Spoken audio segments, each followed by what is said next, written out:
We are back at the Undercover Policing Inquiry for the third day of questioning of Tranche 3, Phase 2. Today we'll be hearing from two witnesses, Roger Geffen and GRD, not their real name, a pseudonym. Both were activists with Reclaim the Streets who were targeted by the undercover police officer, Jim Boyling. I'm joined by Donald O'Driscoll from the Undercover Research Group. What do you expect to hear today? Well, I think today we'll get a solid history of Reclaim the Streets, this incredible grassroots anti-globalization movement that sprang up in London in the mid-90s and went on to organize some of the biggest protests of that era and inspired a global movement. So it'll be an interesting, unique insight into this movement that shook the establishment. It was targeted by Jim Boyling, was also targeted by HN3 Jason Bishop, who we'll hear about later in the inquiry.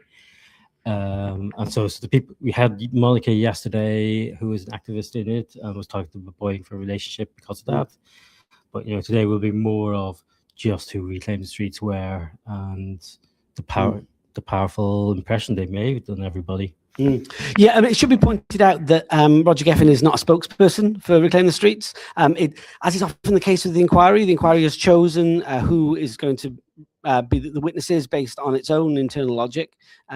It's not necessarily that Roger Geffen was some sort of leader in the movement or anything. He just happens to be the person who has ended up representing Reclaim the Streets at the inquiry. GRD, a similar sort of situation. Yeah, like Roger, he was one of the people around the very beginning, but Reclaim the Streets always had a policy of not having spokespeople who could represent everybody because it was such a large movement. It encompassed so much. It clearly was anti-capitalist, clearly it was anarchistic, or that sort of anti-authoritarian nature, about opening spaces, about creativity, about reimagining the world, but wanting to give people to reimagine their own space to reimagine that world. So I think one of the big issues the inquiry is going to struggle with today is actually trying to force a more conventional hierarchical model. In the same way we will see in the police reports that they will constantly refer to the inner cadre, the originals, the core, whatever thing. It's just because they can't get out of their own mindset. So you can ask, well,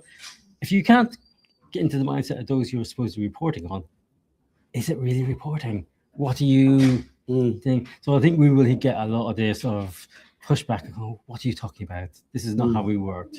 Yeah, it's something we've seen throughout the inquiry, isn't it, really? The way that the police really struggled to deal with non-hierarchical, anti-authoritarian, anarchist organizing methods and organizational forms. Yeah, and it's much harder to control them. So I think this is also why you will also see within the police stuff, there's much more talk about disruption and destruction of groups, because they were uncontrollable. They were just a group of people going, yeah, we fancy doing that today. We're not going to be controlled. We're not going to sit and have, regular meetings where we set out a 10-point program and then we go off and do it and you can follow us easily. It's it was much more spontaneous, and you can see that they really struggled. But we can also see that the only way for them to get in was to be part of the group, to be right in the middle. And this was something we got from Monica yesterday, and I suspect we'll hear more today, is just how deeply they were embedded as the only way. They end up helping us.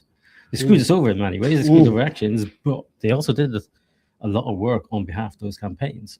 Yeah, absolutely. I mean, once again, Jim Boyling was the undercover officer with a van. As we heard from Monica yesterday, nobody else in the group had a van. Unsurprising, seeing it was a campaign against car culture. It's not really, but by having a van, he probably did a whole bunch of useful work. And we even heard that on Monday. It was Carl O'Neary had a vehicle. Oh, that was great. Take us to demos. Just as much as they screwed us over, it's like, at which point did you think you were crossing the line? And also what we'll probably hear more about today, or related evidence, is how much Boyling was involved in situations where people were getting arrested and prosecuted. For example, the London tube station occupation and stuff. So we'll see just how deeply embedded they were, not just with the van, but everything else. We were originally meant to be hearing from Monica tomorrow. That's now not going ahead. Sorry, Rosa tomorrow. We heard from Monica already. We were meant to be hearing from Rosa tomorrow. That there was another woman who was deceived into a long-term intimate relationship by the undercover officer, Jim Boyling. I ended up having 2 children. She won't be giving evidence tomorrow. Totally understandable. We hope, as we understand it, she'll be able to come back in June and give evidence then. But this will be the last of the activists, the last of the spied upon, who we hear from before Jim Boyling gives evidence himself next week, over 4 days. Yes. Which, given the amount of work and damage and what he did, this is a remarkable little amount of witnesses. There's whole areas currently covered by RO. Well, no, actually, there's stuff. Yeah, there's various stuff around genetics, things that where people are not being called. Like some of the people who were in the miscarriages of justice which he sparked are not being called. And the question is, why are you doing this? There's so much important stuff to explore that within the inquiry's terms of reference. Miscarriages of justice are precisely there. Understanding how Boyling ended up as a witness in the court case is really important. We need to be hearing from the people who were actually in that court case. The inquiry is not calling them. Yeah, only three witnesses, non-state, non-police key witnesses at the court participant witnesses. Just to give you some sort of like. Peter Francis, the undercover police officer and whistleblower, had 12 civilian witnesses before he gave evidence. And that gives you an idea of the level to which there's not been that level of civilian witness called in the case of Boyling. Yeah, so that which reminds me, the other thing we're likely to hear about is the Good Easter Hunt case, where Boyling was in the round for a bunch of arrests of hunt sabs. Good Easter is in the Good Easter estate in Essex, which is where the hunt used to meet. Essex farmers, I think it was, used to meet. Violent, police, proactive in the sense of just arresting anybody who turned up. So we should hear a bit more about that as well. But again, this is something the inquiry needs to be digging much, much deeper into, and they seem to be skirting around it.